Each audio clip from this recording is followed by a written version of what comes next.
നമസ്കാരം. കരൂർ ദുരന്തം അട്ടിമറി സ്റ്റാലിനെതിരെ വിജയ്. ടിവികെ വാദം പൊളിച്ച ദൃശ്യങ്ങൾ പുറത്തുവിട്ട് DMK സർക്കാർ. ലൈവ് 6ലേക്ക് സ്വാഗതം. പ്രധാന തലക്കെട്ട്.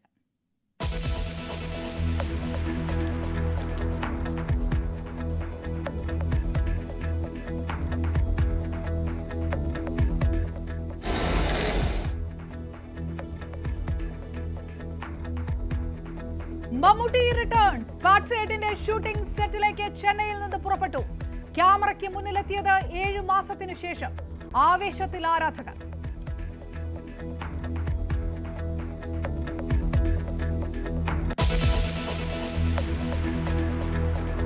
കരൂർ ദുരന്തത്തിൽ മൗനം വെടിഞ്ഞ വിജയ്.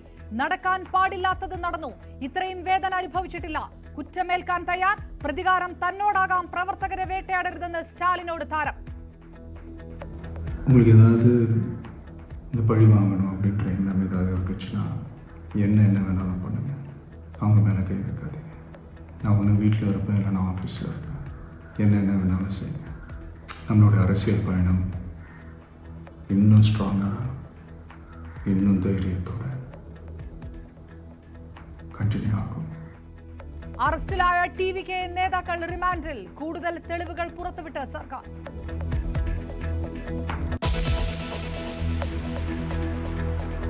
ബീഹാറിൽ SIR-ന് ശേഷമുള്ള അന്തിമ വോട്ടർ പട്ടിക പ്രസിദ്ധീകരിച്ചു. 50 ലക്ഷം പേരെ നീക്കി. 2150 പേരെ പുതുതായി ചേർത്തു. 6% കുറവ്. പുറത്തുവിട്ടത് ജില്ലയും മണ്ഡലവും തിരിച്ചുള്ള പട്ടിക.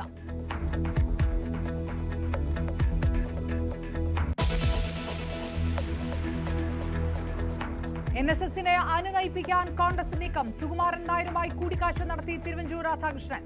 കൂടിക്കാഴ്ച പാർട്ടി പറഞ്ഞിട്ടില്ലെന്ന് VD സതീശൻ. നെയ്യാറ്റിൻകരയിൽ സുകുമാരൻ നായർക്കെതിരെ പ്രകടനം.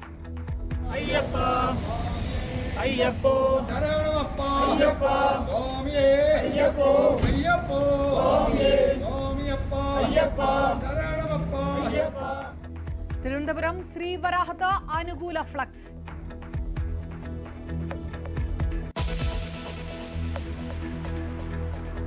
ശബരിമലയിലെ ദ്വാരപാലക ശില്പങ്ങളിൽ സ്വർണം പൂശലിൽ ദുരൂഹത തുടരുന്നു. സ്പോൺസർ പിരിച്ചത് കോടികളെന്ന സൂചന. ഉണ്ണികൃഷ്ണൻ പോറ്റിക്കെതിരെ അന്വേഷണം ആവശ്യപ്പെടാൻ ദേവസ്വം വിജിലൻസ്.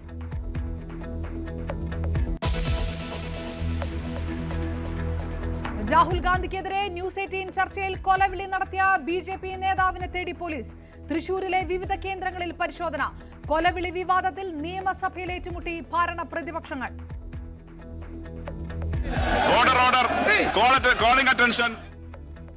സഭയിൽ ചർച്ച ചെയ്യേണ്ടതില്ലെന്ന് ലീഡർ ഓഫ് ഓപ്പോസിഷനെ ബഹുമാനിക്കുന്ന ആളെ ചേർന്നു.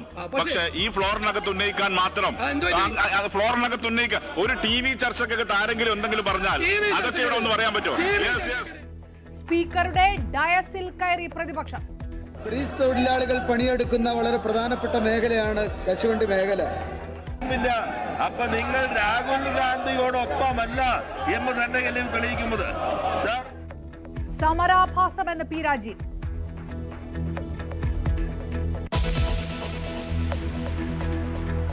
നവരാത്രി ആഘോഷ നിറവിൽ നാട്. ഇന്ന് ദുർഗാഷ്ടമി. കൊല്ലൂർ മൂകാംബികയിൽ തീർത്ഥാടക പ്രവാഹം. സമഗ്ര കവറേജുമായി ന്യൂസ് 18 സംഘം.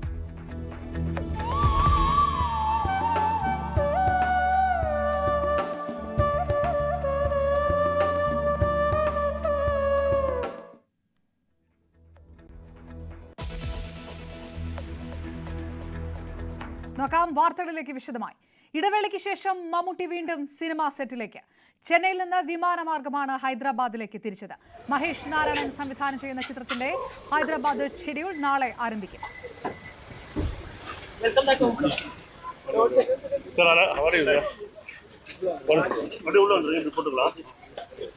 யாரும் தள்ளாதீங்க ப்ளீஸ்.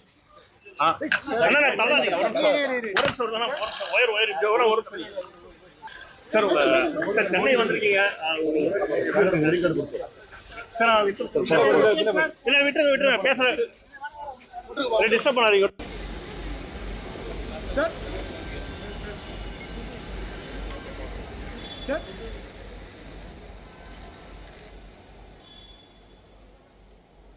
വിവരങ്ങളുമായി TG സജിത്ത് ചേരുന്നു. സജിത്ത്, മാസങ്ങൾക്ക് ശേഷം മെഗാ താരം വീണ്ടും പഴയതിലും ഊർജ്ജസ്വലനായി തിരിച്ച് സിനിമാ ഷൂട്ടിങ്ങിലേക്ക് എത്തുക, അദ്ദേഹം തന്നെ ഡ്രൈവ് ചെയ്ത് വാഹനം എയർപോർട്ടിലേക്ക് എത്തുക മലയാളി പ്രേക്ഷകർക്ക് മാത്രമല്ല ഇത് കണ്ടുനിന്ന മാധ്യമപ്രവർത്തകർക്ക് പോലും വലിയ സന്തോഷമുള്ള ഒരു ദൃശ്യം കൂടിയായിരുന്നു അത്. പൂർണ്ണ ആരോഗ്യവാനായി മമ്മൂട്ടി തിരിച്ചു വരുമ്പോൾ സിനിമയുടെ ഷൂട്ടിംഗ് അടക്കം തുടങ്ങുന്ന വിവരങ്ങളൊക്കെ എങ്ങനെയാണ് പുറത്തേക്ക് വരുന്നത്?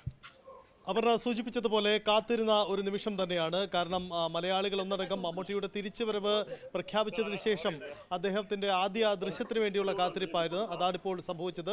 സ്വന്തമായി വീട്ടിൽ നിന്നും സ്വന്തമായി കാർ ഡ്രൈവ് ചെയ്തുകൊണ്ടാണ് അദ്ദേഹം ചെന്നൈ വിമാനത്താവളത്തിലേക്ക് എത്തിയത്. അതിനുശേഷം അദ്ദേഹം ഹൈദരാബാദിലേക്ക് പുറപ്പെട്ടിരിക്കുകയാണ്. ഹൈദരാബാദിൽ നാളെ മുതൽ ഷൂട്ടിംഗ് ആരംഭിക്കുകയാണ്. മഹേഷ് നാരായണൻ്റെ പുതിയ ചിത്രമാണ്. ആ ചിത്രത്തിനുമുണ്ട് സവിശേഷതകളേറെ. മമ്മൂട്ടിയും മോഹൻലാലും അടക്കം ഒന്നിക്കുന്ന ഒരു ബിഗ് ബജറ്റ് മെഗാ സ്റ്റാർ കൂട്ടായ്മയിലുള്ള ചിത്രം കൂടിയാണ് ഇതെന്ന പ്രത്യേകതയുണ്ട്.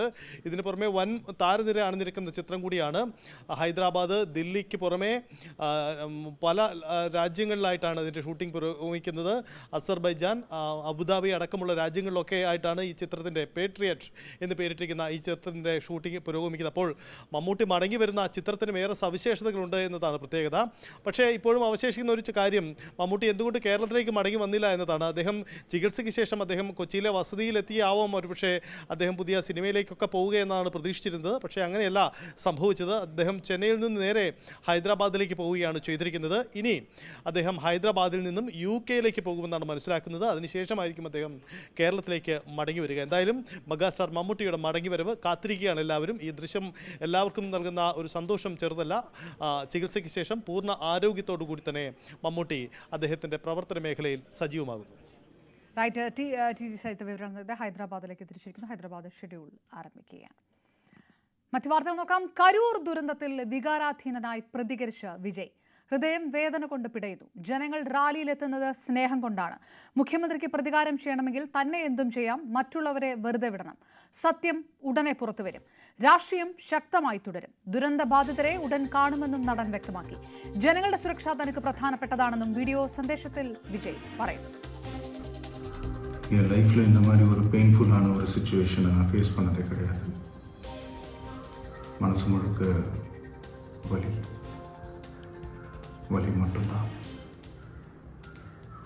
இந்த சுற்றுப்பயணத்தில் என்னென்ன மக்கள் பார்க்க வராங்க, அதுக்கு ஒரே ஒரு காரணம் தான், அவங்க என் மேலே வச்சிருக்கிற அன்பும் பாசம். அந்த அன்புக்கும் பாசத்துக்கும் நான் எப்பவும் கடமைப்பட்டிருக்கிறேன். அதனால தான் இந்த சுற்றுப்பயணத்தில் மற்ற எல்லா விஷயங்களையும் தாண்டி மக்களுடைய சேஃப்டி, அதில் எந்த காம்ப்ரமைஸும் பண்ணிடக்கூடாதுன்றதுக்காக தான் அது என் மனசில் ரொம்ப ஆழமாக இருக்கும். அந்த எண்ணம், இந்த அரசியல் காரணங்கள் எல்லாத்தையும் தவிர்த்துட்டு ஒதுக்கி வச்சுட்டு மக்களோட சேஃப்டி மட்டும் மைண்டில் வச்சுக்கிட்டு அதுக்கான இடங்களை சூஸ் பண்ணுறது, அதுக்கான இடங்களை பார்த்து பெர்மிஷன் கேட்குறது, போலீஸ் டிபார்ட்மெண்ட்டில் அதை ரிக்வெஸ்ட் பண்ணி கேட்போம். நடக்கக்கூடாதது நடந்துருச்சு.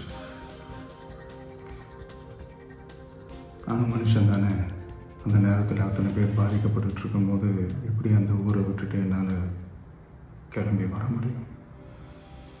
நான் திரும்ப அங்கே போகணும்னு இருந்துச்சுன்னா அதை ஒரு காரணம் காட்டி அங்கே வேறு சில பதட்டமான சுச்சுவேஷன்ஸ், வேறு சில அசம்பாவிதங்கள் அந்த மாதிரி எதுவும் நடந்துடக்கூடாதுன்றதுக்காக தான் நாங்கள் அவாய்ட் பண்ணோம்.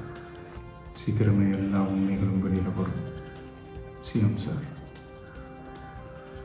உங்களுக்கு ஏதாவது இந்த பழி வாங்கணும் அப்படின்ற எண்ணம் ஏதாவது இருந்துச்சுன்னா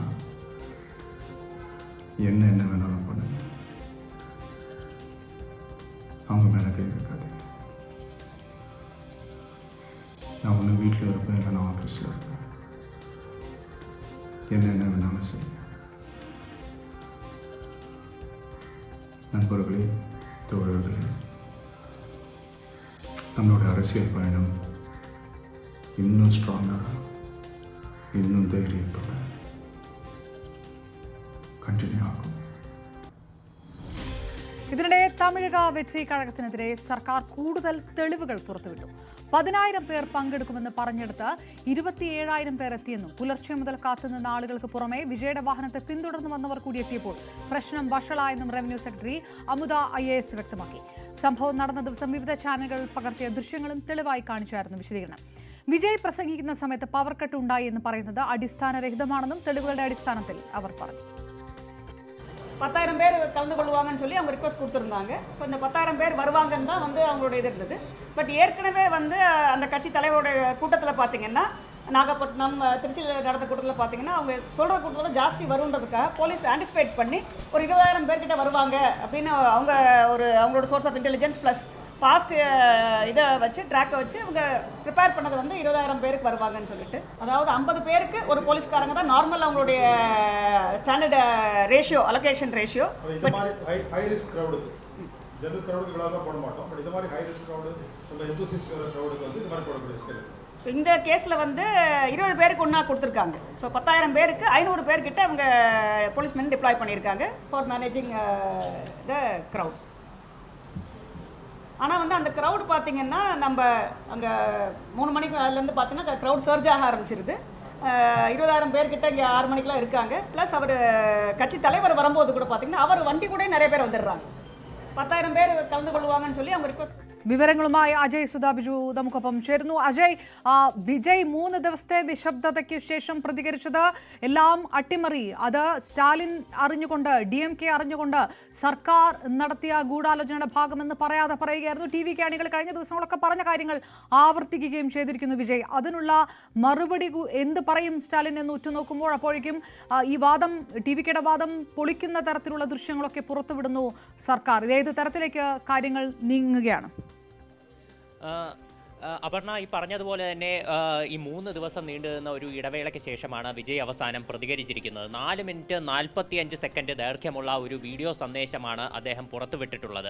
ഈ സന്ദേശത്തിൽ പലരും ഈ സന്ദേശം വന്ന ഉടൻ തന്നെ വിജയ് പല വെളിപ്പെടുത്തലും നടത്തും എന്നുള്ള ഒരു ആകാംക്ഷയിലിരിക്കുകയായിരുന്നു. എന്നാൽ വിജയുടെ പാർട്ടി TVK ഓൺലൈൻ മീറ്റിംഗ് കൂടി അവരുടെ പല നേതാക്കളും പറഞ്ഞ കാര്യങ്ങൾ മാത്രമായിരുന്നു, അതിൻ്റെ ഒരു എക്സ്റ്റൻഷൻ മാത്രമായിരുന്നു വിജയ് ഇന്ന് വികാരാധീനനായി ഈ ഒരു വീഡിയോയിൽ പറഞ്ഞത്. പ്രധാനമായിട്ടും തൻ്റെ പ്രസംഗങ്ങളിൽ എങ്ങനെയാണോ സർക്കാരിനെതിരെ ആഞ്ഞടിച്ചിട്ടുള്ളത് അതുപോലെ തന്നെ സർക്കാരിനെതിരെ ചില ഗുരുതരമായിട്ടുള്ള ആരോപണവും ഈ വീഡിയോയിൽ പറയുന്നുണ്ട്. കഴിഞ്ഞ 5 സ്ഥലങ്ങളിൽ തൻ്റെ ഈ ഒരു റാലി നടന്നപ്പോൾ യാതൊരുവിധ പ്രശ്നങ്ങളും ഉണ്ടായില്ല, എന്നാൽ കരൂറിൽ മാത്രം എന്തുകൊണ്ട് പ്രശ്നമുണ്ടായി, ഇത് ചിന്തിക്കേണ്ട കാര്യമാണ് എന്ന് അതൊരു ചോദ്യമായി തന്നെ അദ്ദേഹം പറയുന്നു. എന്തുകൊണ്ട് കരൂറിൽ മാത്രം പ്രശ്നമുണ്ടായി എന്നുള്ളത്. അതുപോലെ തന്നെ പലർക്കും സത്യം അറിയാം എന്നും പറയുന്നു. ജനങ്ങളിൽ പലരും സത്യം വിളിച്ചു പറയുന്നു എന്നും പറയുന്നു.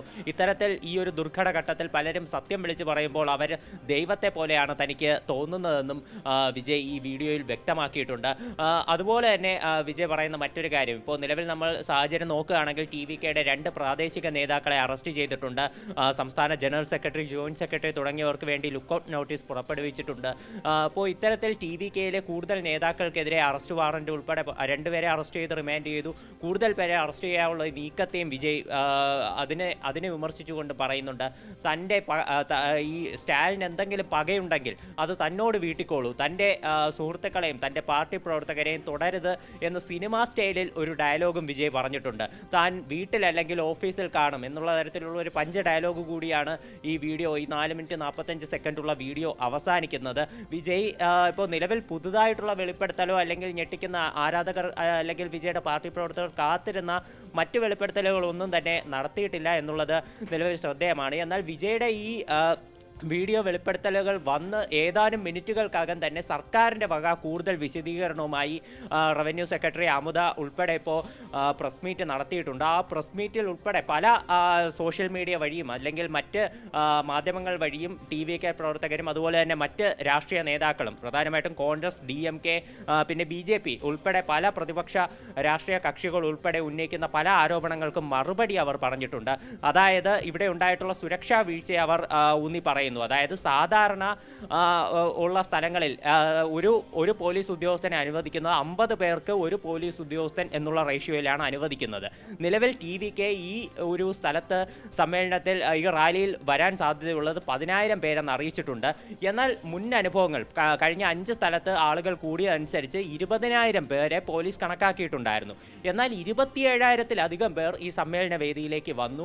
ഇതാണ് പ്രശ്നം കൂടുതൽ വഷളാക്കിയത് എന്ന് ഇവർ പറയുന്നുണ്ട്. സാധാരണ സാഹചര്യത്തിൽ 50 പേർക്ക് ഒരു പോലീസ് ഉദ്യോഗസ്ഥൻ എന്നുള്ള രീതിയിൽ വിന്യസിക്കുന്നത് മുൻ അനുഭവങ്ങളുടെ പശ്ചാത്തലത്തിൽ ഇവിടെ 20 പേർക്ക് ഒരു പോലീസ് ഉദ്യോഗസ്ഥൻ എന്നുള്ള രീതിയിൽ വിന്യസിച്ചതാണ്. എന്നാൽ ഇതിലും കടന്ന് എല്ലാ പ്രതീക്ഷകളെ അട്ടിമറിച്ചുകൊണ്ട് അത്രയധികം ആൾക്കൂട്ടമാണ് ഇവിടേക്ക് വന്നതെന്ന് പറയുന്നുണ്ട്. അതുപോലെ തന്നെ വിജയുടെ വാഹനത്തെ പിന്തുടർന്ന് വന്ന ആളുകൾ, ഇത്രയും ആളുകൾ കൂടി ആയപ്പോൾ ഈ കൺജസ്റ്റഡ് ആയിട്ടുള്ള സ്ഥലത്ത് കൂടുതൽ ആളുകൾ വന്ന് ആ പ്രഷർ അധികമായെന്ന് പറയുന്നുണ്ട്. ഈ വിജയുടെ വാഹനം വരാൻ വേണ്ടി ആളുകളെ പോലീസ് കൈകൊണ്ട് സൈഡിലേക്ക് മാറ്റി നിർത്തുക മാത്രമാണ് ചെയ്തത്. അല്ലാതെ TVK ആരോപിക്കുന്നത് പോലെ ലാത്തി ചാർജോ മറ്റൊരു തരത്തിലുള്ള പ്രകോപനമോ പോലീസിന്റെ ഭാഗത്തുനിന്ന് ഉണ്ടായിട്ടില്ലെന്ന് പറയുന്നുണ്ട്. അതുപോലെ തന്നെ പലരും ഈ അസ്വസ്ഥത, ആരോഗ്യ പ്രശ്നങ്ങൾ പ്രകടിപ്പിക്കുമ്പോൾ പോലീസ് ആൾക്കൂട്ടത്തിൽ നിന്നുകൊണ്ട് അവർക്ക് കൈകൊണ്ട് അതുപോലെ തന്നെ തുണി കൊണ്ടൊക്കെ വീശി കൊടുക്കുന്ന ദൃശ്യങ്ങൾ, അവർക്ക് വെള്ളം കൊടുക്കുന്ന ദൃശ്യങ്ങൾ, ഇതെല്ലാം പുറത്തുവിട്ടിട്ടുണ്ട്. അജയ് സുധാ ബിജു വിവരങ്ങൾ നൽകി.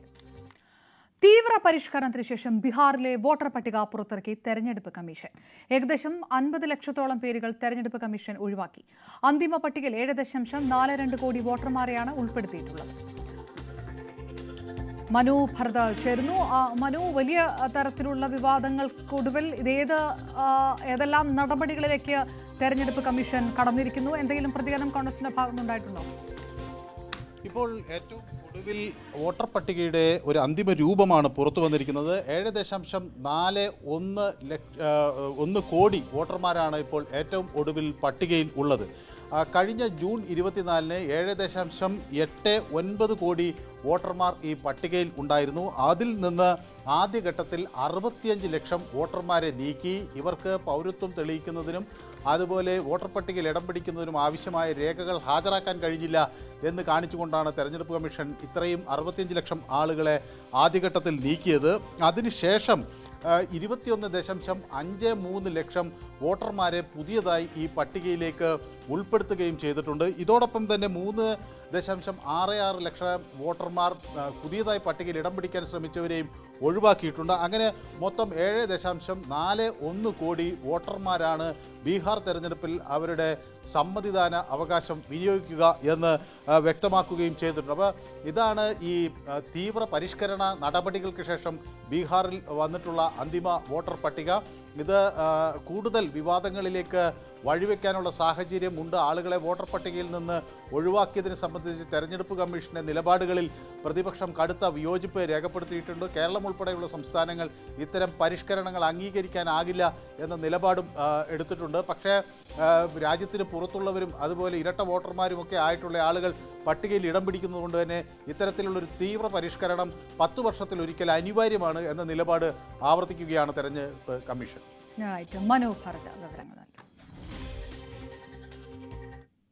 മറ്റു വാർത്തകൾ കാണാം ഇടവേളയ്ക്ക് ശേഷം. പ്രതിപക്ഷത്തെ പിന്തുണച്ച NSSനെ അനുനയിപ്പിക്കാൻ നീക്കം തുടർന്ന് കോൺഗ്രസ്. പെരുന്നയിലെ NSS ആസ്ഥാനത്തെത്തിയ Thiruvanchoor Radhakrishnan general secretary G. Sukumaran നായരുമായി കൂടിക്കാഴ്ച നടത്തി. നേരത്തെ PJ കുര്യനും കൊടിക്കുന്നിൽ സുരേഷും NSS ആസ്ഥാനത്തെത്തിയിരുന്നു. രാഷ്ട്രീയ വിഷയങ്ങൾ ചർച്ചയായില്ലെന്ന് പറയുന്നില്ലെന്നായിരുന്നു തിരുവഞ്ചൂരിന്റെ പ്രതികരണം. സുകുമാരൻ നായരെ അനുകൂലിച്ചും എതിർത്തും തിരുവനന്തപുരത്ത് പ്രകടനവും ഫ്ലക്സ് ബോർഡും. സുകുമാരൻ നായരുടെ നിലപാടിൽ പ്രതിഷേധിച്ച് NSS നെയ്യാറ്റിൻകര താലൂക്ക് യൂണിയൻ ഓഫീസിന് മുന്നിൽ കരയോഗ പ്രതിനിധികൾ നാമജപ പ്രതിഷേധം നടത്തി. അതിനിടെ ശ്രീവരാഹത്ത് സുകുമാരൻ നായരെ അഭിനന്ദിച്ച് ഫ്ലക്സ് ബോർഡ് സ്ഥാപിച്ചു. ശ്രീവരാഹം സമുദായ സംരക്ഷണ സമിതിയുടെ പേരിലുള്ള ബോർഡിൽ സുകുമാരൻ നായരുടേത് ധീരമായ നിലപാടെന്നാണ് കുറിച്ചിരിക്കുന്നത്.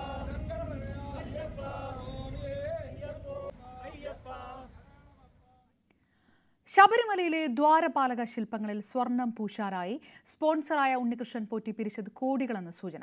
വിദേശ മലയാളികളായ അയ്യപ്പ ഭക്തരിൽ നിന്നും ഇതര സംസ്ഥാനങ്ങളിലെ വ്യവസായികളിൽ നിന്നും പണം പിരിച്ചെന്നാണ് സംശയിക്കുന്നത്.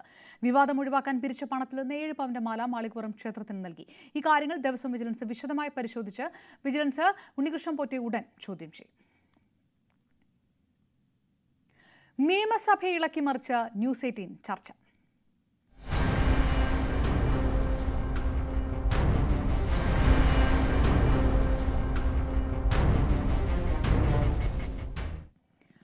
ന്യൂസ് 18 ചർച്ചയ്ക്കിടെ ബി.ജെ.പി. നേതാവ് പ്രിൻറ്റു മഹാദേവ് രാഹുൽ ഗാന്ധിക്കെതിരെ നടത്തിയ കൊലവിളി പരാമർശത്തിൽ നിയമസഭ പ്രക്ഷുബ്ധമായി. പ്രതിപക്ഷം കൊണ്ടുവന്ന റൂൾ 15 നോട്ടീസ് സ്പീക്കർ പരിഗണിക്കാതിരുന്നതോടെ നടുത്തളത്തിലിറങ്ങിയ പ്രതിപക്ഷം സ്പീക്കറുടെ ഡയസിൽ കയറി പ്രതിഷേധിച്ചു. രാഹുൽ ഗാന്ധിയുടെ നെഞ്ചിലേക്ക് വെടിയുണ്ട ഉതിർക്കുമെന്ന് പറഞ്ഞ കേസ് എങ്ങനെ നിസ്സാരമാകുമെന്നും പ്രതിയെ സർക്കാർ സംരക്ഷിക്കുകയാണെന്നും പ്രതിപക്ഷം ആരോപിച്ചു. എന്നാൽ ചാനൽ ചർച്ചയിലെ പരാമർശം സഭയിൽ ചർച്ച ചെയ്യേണ്ടതില്ലെന്നായിരുന്നു സ്പീക്കറുടെ നിലപാട്. രാഹുൽ ഗാന്ധിക്കെതിരെ കൊലവിളി പരാമർശം നടത്തിയ ബി.ജെ.പി. വക്താവ് പ്രിൻറ്റു മഹാദേവനെതിരെ നടപടിയെടുക്കാൻ പോലീസ് വൈകുന്ന കാര്യം സഭ നിർത്തിവെച്ച് ചർച്ച ചെയ്യണമെന്ന ആവശ്യമുന്നയിച്ചാണ് കെ.പി.സി.സി. അധ്യക്ഷൻ കൂടിയായ Sunny Joseph MLA. Rule 15 notice നൽകിയത്. എന്നാൽ ഇത് അടിയന്തര പ്രാധാന്യമുള്ള വിഷയമല്ലാത്തതിനാൽ സഭ നിർത്തിവെച്ച് ചർച്ച ചെയ്യാനാവില്ല എന്ന് സ്പീക്കർ നിലപാടെടുക്കുകയായിരുന്നു. റൂൾ 50 പ്രകാരം ഇന്ന് ലഭിച്ച നോട്ടീസ് ടെലിവിഷൻ ചർച്ചയ്ക്കിടെ വിവാദ പരാമർശം നടത്തിയ വ്യക്തിയെ അറസ്റ്റ് ചെയ്യാത്തതിനെ സംബന്ധിച്ചാണ്. നടപടികൾ നിർത്തിവെക്കുന്നതുമായി ബന്ധപ്പെട്ട ഉപക്ഷേപം അവതരിപ്പിക്കാൻ തക്ക പ്രാധാന്യമോ പ്രാധാന്യമോ അടിയന്തര സ്വഭാവമോ ഇക്കാര്യത്തിലുള്ളതായി കാണാത്തതിനാൽ പ്രസ്തുത നോട്ടീസ് പരിഗണിക്കാൻ നിർവാഹമില്ലെന്ന് അറിയിക്കുന്നു. അങ്ങേപോലെ തന്നെ ലീഡർ ഓഫ് ഓപ്പോസിഷനെ ബഹുമാനിക്കുന്ന ആളെ ചേർന്നും, പക്ഷെ ഈ ഫ്ലോറിനകത്ത് ഉന്നയിക്കാൻ മാത്രം ഒരു TV ചർച്ചക്കകത്ത് ആരെങ്കിലും എന്തെങ്കിലും പറഞ്ഞാൽ അതൊക്കെ ഇവിടെ ഒന്ന് പറയാൻ പറ്റുമോ? Order calling attention Shri Kovoor Kunjumon.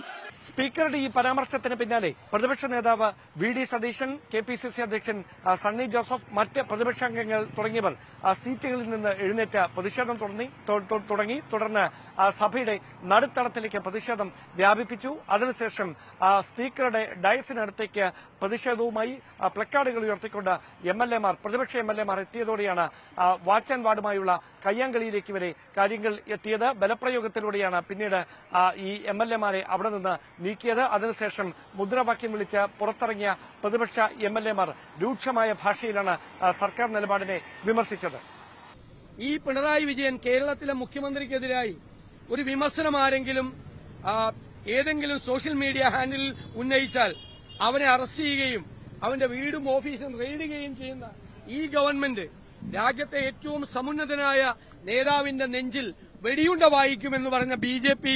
നേതാവിനെ സംരക്ഷിക്കുകയാണ്. ഇത് ബി.ജെ.പിയെ ഭയന്നിട്ടാണ് അയാളെ അറസ്റ്റ് ചെയ്യാതിരിക്കുന്നത്. കെ.സി. വേണുഗോപാൽ അഖിലേന്ത്യാ കോൺഗ്രസ് കമ്മിറ്റിയുടെ ജനറൽ സെക്രട്ടറി, കേരളത്തിലെ ഒരു എം.പി രേഖാമൂലം പരാതി നൽകി. ഇതെല്ലാം ലഭിച്ചിട്ട് ഇന്നലെ മാത്രമാണ് കേസ് രജിസ്റ്റർ ചെയ്തത്. ഇന്നും ഈ പ്രതി അറസ്റ്റ് ചെയ്തിട്ടില്ല. അറസ്റ്റ് ചെയ്തില്ല എന്ന് മാത്രമല്ല, അന്വേഷിച്ച് പോലീസ് ഒരു മിനിറ്റ് പോലും ഈ പ്രതിയെ കണ്ടെത്താൻ ശ്രമിച്ചിട്ടില്ല. ഒരു നോട്ടീസ് പോലും കൊടുത്തിട്ടില്ല. അദ്ദേഹം സെക്യൂരിറ്റിയുള്ള ആളാണ്. ഹൈ പ്രയോറിറ്റിയിൽ രാജ്യം കൊണ്ടു നടക്കുന്ന ആളാണ്. അദ്ദേഹത്തെ വെടിവെച്ച് വെല്ലും എന്ന് ചാനൽ ചർച്ചയിലൂടെ പറഞ്ഞാൽ ഇന്ത്യ ഗവൺമെന്റ് അത് ഗൌരവമായിട്ട് എടുക്കണമല്ലോ. പിന്നല്ലേ സംസ്ഥാന ഗവൺമെന്റ് ഈ നിയമസഭയിൽ അത് ഒരു നിസ്സാര സംഭവം അങ്ങനെയാ പറഞ്ഞത്.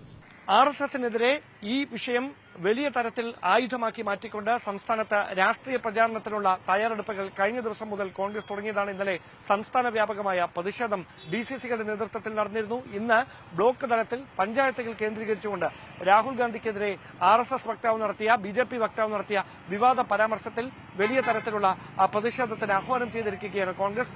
ദേശീയ തലത്തിലും വിഷയം രാഷ്ട്രീയ പ്രചാരണ വിഷയമാക്കി ബി.ജെ.പിക്കെതിരെ ഉപയോഗിക്കാനുള്ള നീക്കത്തിലാണ് കോൺഗ്രസ് നേതൃത്വം. അതേസമയം പ്രിൻറ്റു മഹാദേവന്റെ നിലപാട് തള്ളിക്കൊണ്ട് ബി.ജെ.പി. നേതാക്കൾ കഴിഞ്ഞ ദിവസം രംഗത്തെത്തിയിരുന്നു. വിഷയം ദേശീയ തലത്തിൽ ശ്രദ്ധിക്കപ്പെടുന്ന സാഹചര്യത്തിൽ ബി.ജെ.പി. ദേശീയ നേതൃത്വം തന്നെ വിഷയത്തിൽ നിലപാട് വ്യക്തമാക്കാനാണ് സാധ്യത. അതിനിടെ രാഹുൽ ഗാന്ധിക്കെതിരെ വധഭീഷണി മുടക്കിയ ബി.ജെ.പി. നേതാവ് പ്രിൻറ്റു മഹാദേവനെ തെരഞ്ഞു പോലീസ്.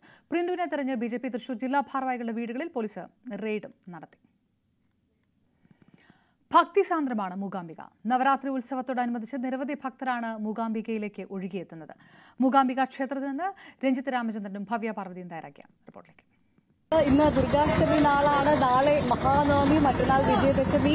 ഈ 3 ദിവസത്തെ മൂകാംബിക മൂകാംബികയിലെ കാഴ്ചകളുമായി ഞങ്ങൾ ഇവിടെ ഉണ്ടാകും. അല്ലെ രഞ്ജിത്ത്? അതെ, എന്നും വിദ്യാരംഭമുള്ള ഒരു ക്ഷേത്രം കൂടിയാണ് കൊല്ലൂർ മൂകാംബിക ക്ഷേത്രം. ഇവിടെ വന്ന ഭക്തസഹസ്രങ്ങൾക്ക് അറിയാം. പക്ഷെ ഇന്ന് ഈ ദിവസങ്ങളിൽ ഏറെ പ്രത്യേകതയാണ്. പ്രത്യേകിച്ചും ഈ പൂജാ ദിവസങ്ങളിൽ ഒരുപാട് പ്രത്യേകതകളുണ്ട്. ലോകത്തിന്റെ വിവിധ ഭാഗങ്ങളിൽ നിന്ന് നിരവധി ആളുകൾ ഇങ്ങോട്ടേക്ക് അമ്മയെ കാണാനെത്തും. വലിയ തിരക്കാണ്, ഉള്ളിലൊക്കെ വലിയ തിരക്കാണ് ഇപ്പോഴും അനുഭവപ്പെട്ടുകൊണ്ടിരിക്കുന്നത്. ക്ഷേത്രം സ്ഥിതി ചെയ്യുന്നത് കർണാടകയിലാണെങ്കിൽ കൂടി ഏറ്റവും കൂടുതൽ 90% മലയാളികൾ എത്തുന്ന ഒരു മഹാക്ഷേത്രമാണ് മൂകാംബിക എന്നുള്ളൊരു വലിയ പ്രത്യേകത കൂടിയുണ്ട് ഇവിടെ. നമ്മൾ അടികയുമായൊക്കെ നേരത്തെ സംസാരിച്ചിരുന്നു. ഇത്തവണയും വിപുലമായ ഒരുക്കങ്ങൾ ഈ വിജയദശമി മഹാനവമിയുമായി ബന്ധപ്പെട്ട് ഇവിടെ ഉണ്ട്. വരുന്ന എല്ലാവർക്കും സംതൃപ്തിയോടെ തൊഴുതു മടങ്ങാനുള്ള എല്ലാ സംവിധാനങ്ങളും ഒരുക്കിക്കൊണ്ട് പോകുന്ന ഒരു ക്ഷേത്രമാണ്. ഒരു കാനന ക്ഷേത്രമാണ്. കാരണം റിസർവ് ഫോറസ്റ്റ് ഒക്കെയാണ് ചുറ്റും. ഒരുപാട് പരിമിതികളുണ്ട്. പക്ഷെ അപ്പോഴും ഈ പരിമിതികളൊക്കെ അവഗണിച്ചു പോലും ലക്ഷക്കണക്കിന് ജനങ്ങളാണ് ഇങ്ങോട്ടേക്ക് എത്തിക്കൊണ്ടിരിക്കുന്നത്. ലൈവ് 6 പൂർണ്ണമാകുന്നു. നമസ്കാരം.